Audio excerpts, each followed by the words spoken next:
నగరంలోని హిమనీ సెంటర్ గాంధీ విగ్రహం వద్ద ఏఎస్ఎఫ్ నిరసన.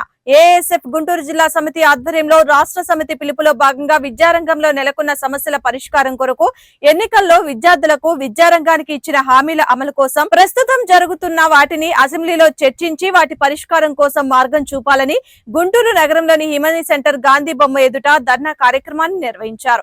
ఈ సందర్భంగా గుంటూరు జిల్లా ప్రధాన కార్యదర్శి యశ్వంత్ రఘువీర్ మాట్లాడుతూ కూటమి ప్రభుత్వం విద్యార్థుల పట్ల ఎన్నికల్లో విద్యార్థులకు ఇచ్చిన హామీలు అమలు చేయాలని డిమాండ్ చేశారు. మన ప్రభుత్వం అధికారంలోకి వస్తే 100 రోజుల్లో విద్యార్థుల కష్టాలు తీరుస్తాం, విద్యార్థులకు ఏ కష్టం రాకుండా ఉండవని, వారికి అండగా నేనుంటానని హామీ ఇచ్చిన నారా లోకేష్ అవి అమలు పరచకుండా రాష్ట్రంలో రెడ్ బుక్ రాజ్యాంగాన్ని నడుపుతున్నారని మండిపడ్డారు.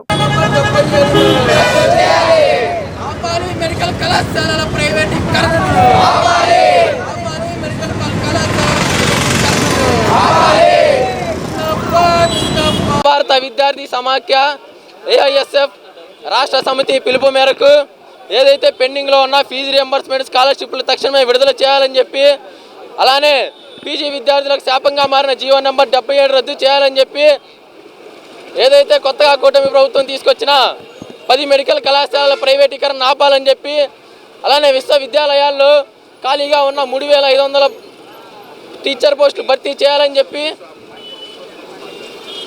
అఖిల భారత విద్యార్థి సమైక్య ఏఐఎస్ఎఫ్ రాష్ట్ర సమితి పిలుపు మేరకు ఏదైతే పెండింగ్లో ఉన్న 6400 కోట్ల ఫీజు రియంబర్స్మెంట్లు మరియు స్కాలర్షిప్లు విడుదల చేయాలని చెప్పి, అలానే జీవో నెంబర్ 77 రద్దు చేయాలని చెప్పి, విశ్వవిద్యాలయాల్లో ఖాళీగా ఉన్న 3500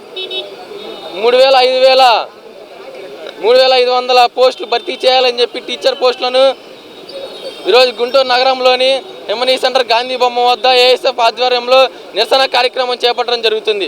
ముఖ్యంగా ఈరోజు కూటమి ప్రభుత్వం అధికారంలోకి రాగానే 100 రోజుల్లోనే 6400 కోట్ల ఫీజు రియంబర్స్మెంట్లను తక్షణమే విడుదల చేసి విద్యార్థులందరికీ న్యాయం చేసి, విశ్వవిద్యాలయాల్లో కళాశాలల్లో ఉన్న సర్టిఫికేట్లను విడుదల చేసి మీకు అందరికీ న్యాయం చేస్తామని చెప్పి మాట ఇచ్చారు. ఇప్పటికీ ఫీజు రియంబర్స్మెంట్ ఊసే లేదు.